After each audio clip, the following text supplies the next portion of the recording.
Welcome everyone to the Kimberlite Pipeline Integrity and Inline Inspection Services webinar. My name is David Batt. I'm president of Kimberlite Research, and I'm glad that you're able to join us here today. This is the 10th in the series of Kimberlite webinar series that we've hosted. In past webinars, we've conducted reviews of many of the most commonly used oil field products and services in the oil and gas industry, from drilling services, completion services, hydraulic fracturing, production chemicals, subsea services, and even deep comprehensive reviews of the major oil field service company suppliers, Schlumberger, Halliburton, Baker Hughes, as well as reviews into the Permian Basin. But today, we'll be reviewing the competitive landscape for the pipeline integrity and inline inspection services market. We'll be looking at key challenges that the pipeline operators face in maintaining the integrity of their pipelines, technology adoption, as well as supplier performance and competitive position among the major inline inspection service suppliers. Feel free to submit questions during today's presentation. You can send a chat message to the chat box or email us, and we'll respond to your questions as we go along. For those of you that are a little bit less familiar with Kimberlite Oilfield Research, I'll provide a brief background and dive into the Pipeline Integrity Report review. Each year, Kimberlite Research invests approximately 20,000 hours calling and qualifying qualified individuals to interview through one-on-one phone interviews globally. This results in about 3,000 one-on-one phone interviews with users of oilfield products and services globally, including pipeline integrity services. We'll build a series of reports that range from formation evaluation, drilling, completion, production, and subsea services. But today, we'll be covering pipeline integrity and inline inspection services, and we'll be talking more about that. The data that we present is fairly rich and multidimensional. One of the exhibits that we'll be using is this quadrant map or value map. And so we cross-plot supplier performance on the x-axis against suppliers' pricing competitiveness on the y-axis. The four major quadrants of this map are the top right, where suppliers that plot competitively in the top right-hand quadrant are viewed as premium suppliers, cost more but worth it. Suppliers in the bottom right are considered to be value advantaged and positioned to grow market share. Those in the bottom left are considered to be discount providers. You get what you pay for as a customer, such as yourself. But they're not necessarily viewed as industry-leading performance, but they offset performance shortcomings with attractive pricing and competitively disadvantaged up here in the top left-hand quadrant. So again, today we'll be covering the 2021 Pipeline Integrity and Inline Services Report. Several of you on the webinar today may have participated in our surveys and industry surveys and studies in the past, and for that I thank you. With your gift of feedback, we're able to benchmark this information, aggregate it, and present it back to you so that you can use it to help assess how your business decisions within each of your own pipeline companies. We host these webinars as a courtesy and a professional thank you for the pipeline operators that participate in our industry study. We've updated this study every 2 years, dating back to 2015. So 2015 was our first year. We updated it again in 2017, then 2019, and then again in 2021.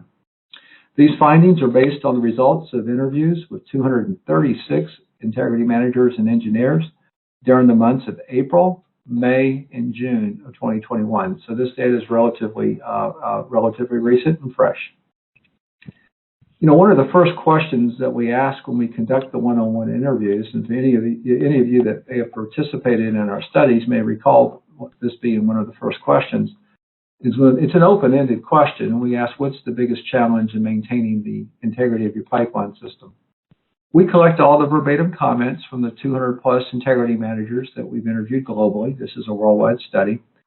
And we kind of read through the comments, and what we find is the top category tends to be corrosion. That was cited in the 2019 survey as well as 2021. So corrosion is really viewed as the biggest challenge.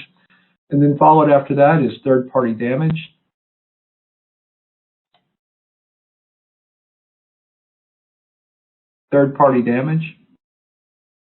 and accurate age of pipelines, aging assets, and accurate threat identification, cracks, cost, budgetary issues, and unpickable lines. Amongst the respondents with whom we've interviewed, nearly 50+% of the pipelines in North America are older than 26 years of age, maybe a little bit less so internationally, but close to 50% plus as well. So clearly there's a host of challenges that the pipeline operators are facing, but you can see the ones that are at the top. When we ask the pipeline operators which integrity issues are not really being fully met by current inspection technologies, again, it's an open-ended, unaided question, what we find is that crack detection remains at the top of the list. You continue to see companies continue to invest in EMAT and phased array technologies and ultrasonic technologies to address this technological gap. Unpickable lines, corrosion assessment also follow near the top of the list. The unpickable lines is one to pay attention to because the pipeline operators report about 12% of their lines are considered to be unpickable due to unsuitable lack of traps, changes in diameter, tight bends, and flow conditions. And so, this is great feedback for the suppliers to continue to invest in technology that can address, smaller diameter lines, unpickable lines, as well as improving crack detection and corrosion assessment. What we see here in North America, we see a fair percentage of the pipelines amongst the pipeline operators with whom we interview in this industry survey. A fair amount of the lines are 12 inches and under. There's a fair amount of under 4 inch at 13%, much more so than what we see internationally. Certainly a lot of this dealing with the gathering lines that are associated with the development of the unconventional trends in the United States land market.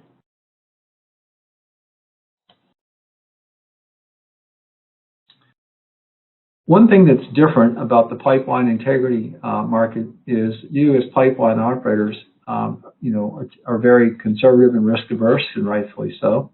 You don't see wild fluctuations in pipeline integrity management expenditures. In fact, when we track the sentiment index for this industry, the sentiment index down here is typically above 50 each survey year, showing that you have continued expansion. You can see in North America, about 43% of the pipeline operators that we interviewed indicated that their pipeline integrity management expenditures would probably increase in 2021 versus 2020. 49% said really no change in expenditure plans for 2020 versus 2021, and only 8% projecting a decrease. Unlike the broader oil field services market that has wild fluctuations going from 1,000 drilling rigs down to 200 drilling rigs, with spending patterns changing and decreasing and increasing very rapidly with a lot of volatility, we don't see that here, obviously, in pipeline integrity management, as many of the pipeline operators will set out risk-based plans and will execute those plans. It's not to say that the plans may not shift to the right, like we did during COVID, due to logistical issues, even budgetary issues and constraints and competing priorities. But being very proactive in the management of the pipelines is obviously the most prudent thing to do, which is why pipeline transportation is one of the safest forms of transportation out there in the industry today. We see the net change in expenditures globally about 4%, and it's not uncommon for pipeline integrity management expenditures to grow in the low single digits every year.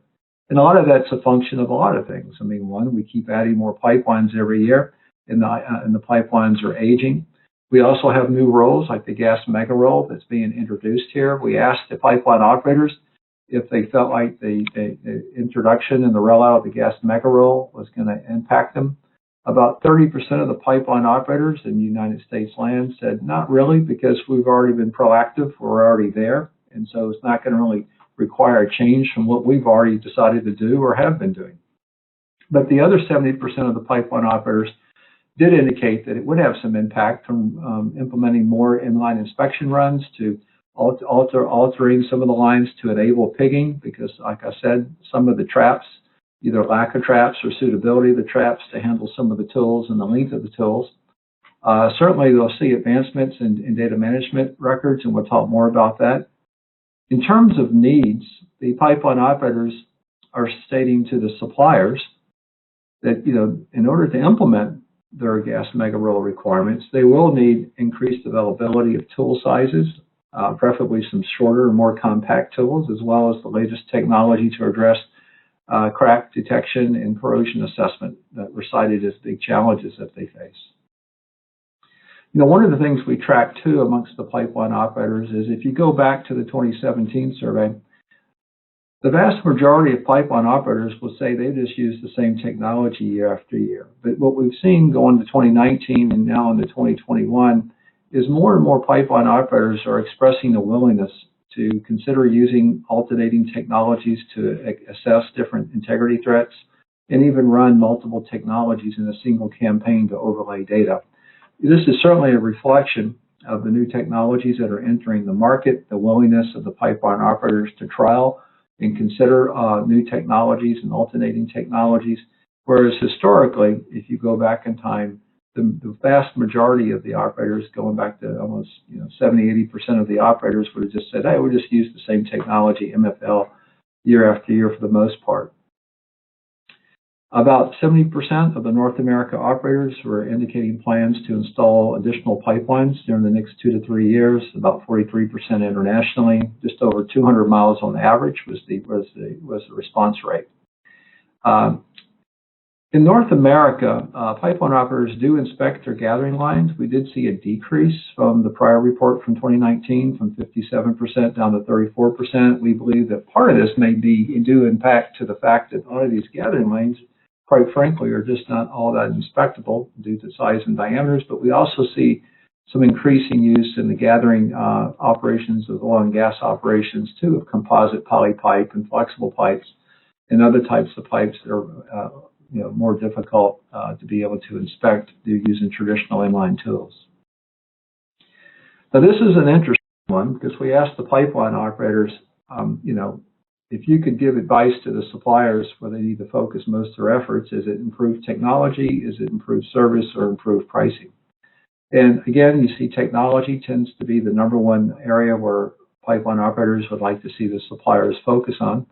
And so that's a good indication. However, we see an increasing view of several pipeline operators, particularly in North America, that tend to look at this segment of pipeline inspection as being more of a commoditized offering, which will show evidence to that.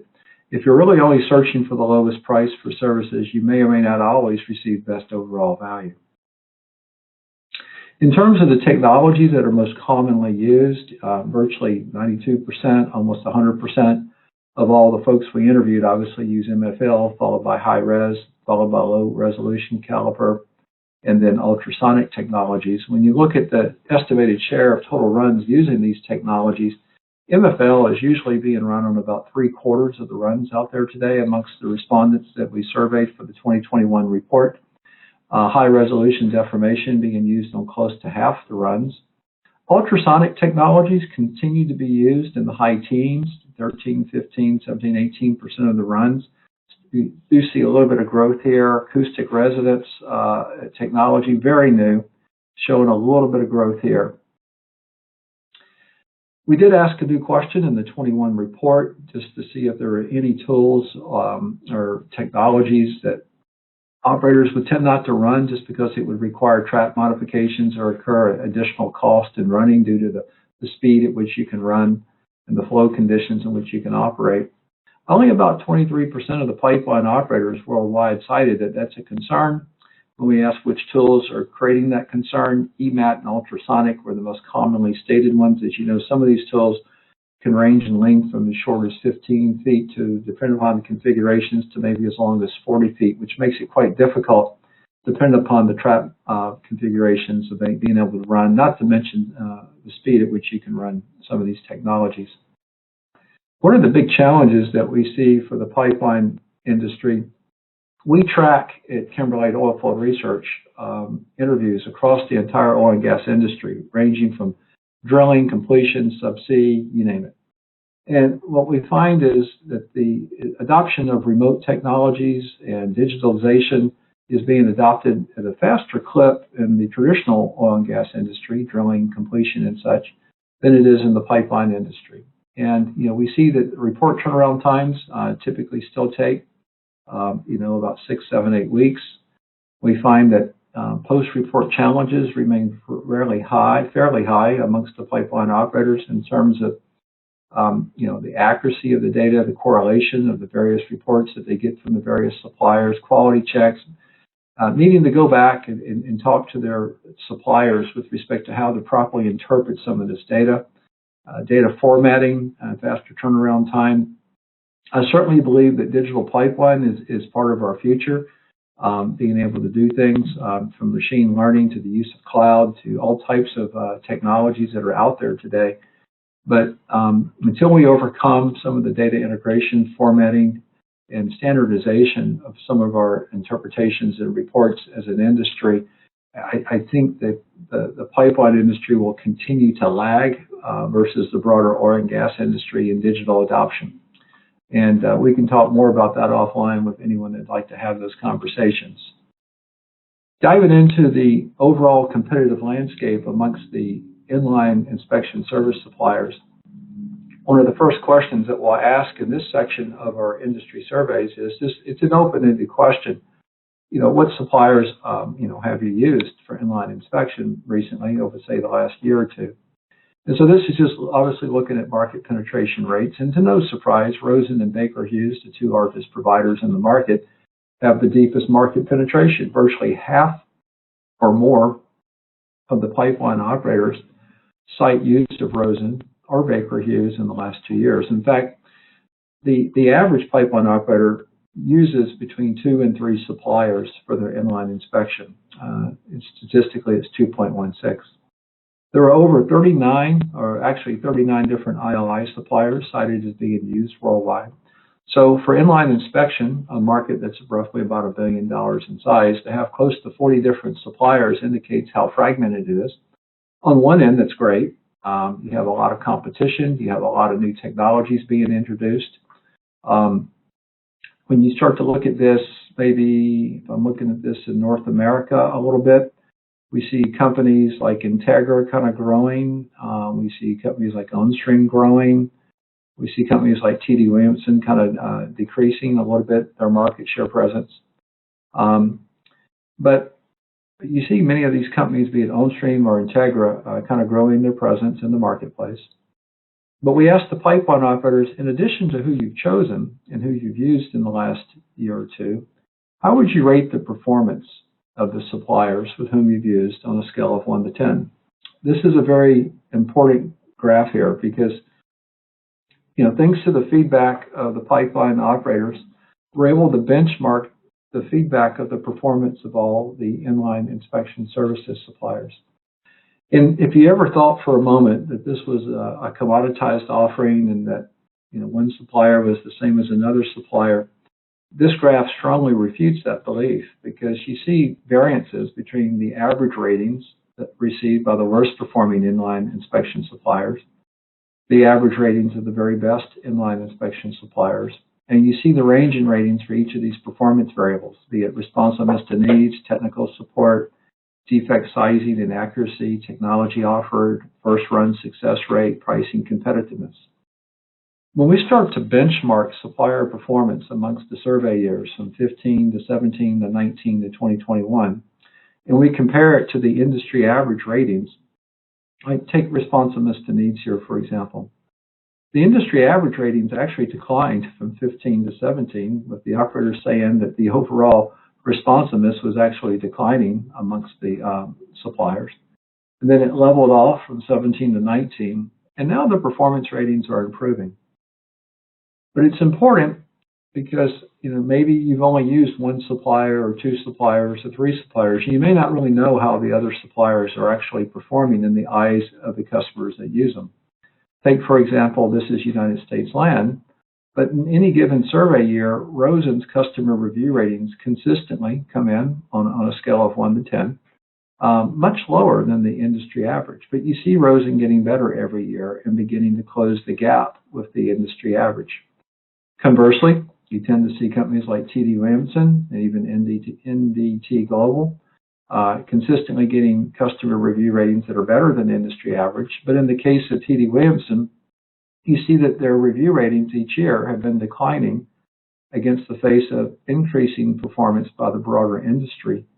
So the comparative gap is beginning to grow larger between that of T.D. Williamson and then the industry average. You can see Enduro right here, fairly consistently staying above industry average. Here's Baker Hughes in light blue.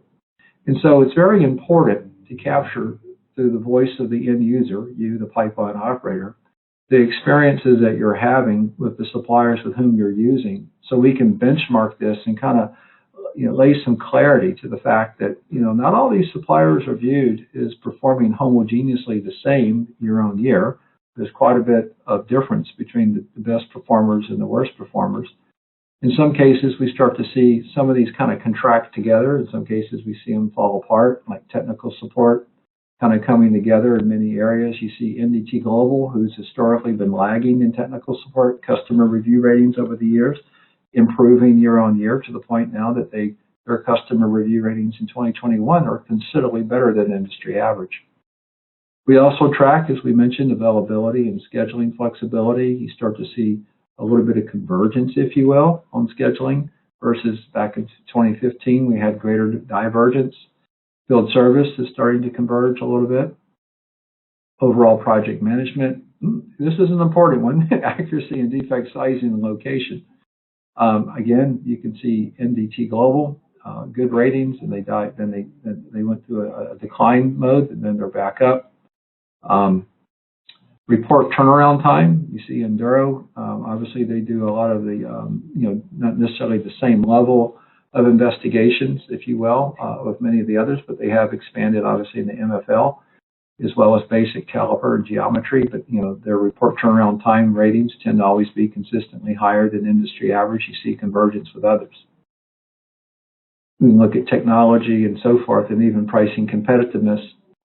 When we translate this to the quadrant map that I talked about earlier, which kind of lays out the competitive landscape here, what we see here is when we plot the supplier performance on the x-axis against pricing competitiveness on the y-axis in the United States land market, what we find is, companies, and even OnStream, which has entered the U.S. land market, that's not plotted on here, but OnStream would plot in this bottom right-hand quadrant along with Integra and Enduro.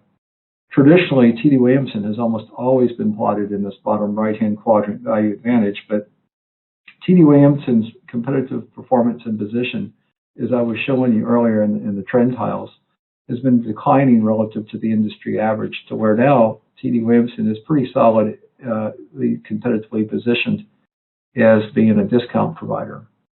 Rosen has consistently been receiving customer reviews below the industry average. So if you go back to 2015, 17, 19, and then here you go in 2021. So even though they tend to consistently perform below industry average in the U.S. land market, they are moving in the right direction. And currently positioned in 2021, Rosen's viewed as delivering overall performance and customer experience that's on par with the industry norm right here. Also, we see that Rosen's pricing competitiveness seems to be viewed as being on par with industry norm. NDT Global is competitively positioned as a premium supplier, offering, as you know, ultrasonic technology for crack detection. They obviously don't have as many customer reviews as that of a Baker Hughes or a Rosen or T. Williamson, because they simply don't have as many customers that use them in the U.S. land market. But amongst the customers that have used NDT Global and have rated NDT Global on a scale of 1 to 10, their performance reviews do come out to be better than industry average. And they are in this premium quadrant, cost more, but worth it. Baker Hughes is a premium supplier. Their pricing strategies and performance profiles are a bit dislocated. Typically, Baker Hughes vacillates from the top right-hand quadrant, and sometimes they kind of drift over into this top left-hand quadrant. But this gift of feedback is really good, objective analytics and feedback for companies like Baker Hughes and others that will take to heart this feedback and work to try to improve overall customer experience and outcomes and move further to the right. If we take a look at the U.S. land market, what we tend to find is a lot of the pipeline operators tend to correlate towards price, technology, or service buyers. We tend to find that the technology buyers in the market tend to find TD and NDT as a very differentiating technological provider. Those that are service buyers, they tend not to see quite as much variation and quite as much difference amongst the various inline inspection suppliers. And those that are really searching for price and just think it's more of a commodity type of offering, they'll typically find the OnStreams, the Enduros, and the Integras down here as being some of the more attractive suppliers, and see the NDTs and Bakers as some of the least attractive suppliers. When you move into Canada, you see that OnStream tends to have a very strong command of the market in terms of market share and performance and value. When you move internationally, you see that really the bulk of the international work is held in the hands of Baker Hughes and Rosen for inline inspection. You'll see that Baker Hughes is viewed as outperforming Rosen. This hasn't always been the case. If you go back in 2015, 2017, Rosen has historically been kind of in this bottom right-hand quadrant as value advantage. Rosen's overall performance in the international market, based on the voice of the customer reviews and feedback, has been declining to now be on par with industry norm. Baker Hughes' performance has improved such that they're now viewed as kind of being the premium but value advantaged relative to that of Rosen. We also covered a section on pipeline chemicals because we know this is part of your integrity management. What we find is about 50% of the pipeline operators with whom we interviewed indicate that they do experience problems with corrosion products, paraffin wax, asphaltene products and deposits, hydrocarbon sludge, and dust and rust particles. And when we take a look at what percent of the lines that they claim tend to be impacted by it, what we find is on a global basis, about 21% of the pipelines amongst the respondents that we've interviewed for this industry study here for 2021 are experiencing problems with corrosion products, 13% for hydrocarbon sludge, 10% for paraffin wax, asphaltene, and dust. What's interesting, though, is when you ask the pipeline operators, how effective are these chemical treatments, right, on a scale of 1 to 10, what we find here is anyone, in my view, that gives it a rating of a 7 or a 6 or 5 or 4, 3, 2, 1 are basically indicating some skepticism about the efficacy of these treatment systems and programs. And so you have about 50% of folks saying, I'm not really sure this is working very well. You've got another 25, 30% saying it's working exceptionally well. Those that rated an 8, you can also put them into the positive category. But by and large, you have a lot more people that use these chemical treatments that are saying, I'm not sure they work, versus those that are absolutely certain, giving it a high level of effectiveness rating of a 9 or a 10. When you take a look at which chemical suppliers are most commonly being used, Baker Hughes and Champion X, the former Nalco Champion company, are the suppliers that are most commonly used, followed by Clariant, and then you have some Coastals and Purechems and Halliburtons and so forth. They use about nearly 2 suppliers, 1.73 in North American land, 1.3 internationally. You can see Baker Hughes and Nalco Champion or Champion X, they have over 50% of the market share. When we ask how likely you'd be to recommend these suppliers to a friend or colleague, you can see that the market share leaders, Baker Hughes and Champion X, have a fairly high customer loyalty rating as measured by the Net Promoter Score at 31, 30%. So their customer loyalty ratings are very, very similar, and it compares favorably to the industry average, 32.5%. When you look at the overall competitive landscape for pipeline integrity, we see overall a very fragmented market. Like I said, there's nearly 40 different suppliers for inline inspection. If you take into account pipeline repair suppliers and construction suppliers, be it Strike here in the Woodlands or coating suppliers like Shawcor, you take data management companies, you take other innovative non-destructive testing technology suppliers that are coming out. There's literally, probably, well over 100, maybe bumping 200 different suppliers that pipeline operators could theoretically interface with on a global basis. It seems reasonable as we start to move more towards a digital pipeline and into some standardizations of databases and formats and analysis that efficiencies will be brought to the market. I think it's entirely reasonable to start to see some changing landscapes competitively in the marketplace with different capabilities perhaps being integrated to help drive cost and efficiency savings, similar to what we've been seeing in the upstream oil and gas sector. With that, I'll draw my comments to a close here, at the bottom of the hour at 12:30. If we have any questions in the chat box, let me see if I can address some of these here. We do send a report summary back to each of the companies as a professional courtesy who participate in our industry surveys. Many of the slides that I've shared with you today are in that complimentary report summary. Any pipeline operators that want to delve in a little bit more deeply into a particular topic, we're more than glad to host one-on-one sessions with your organization and to increase collaboration.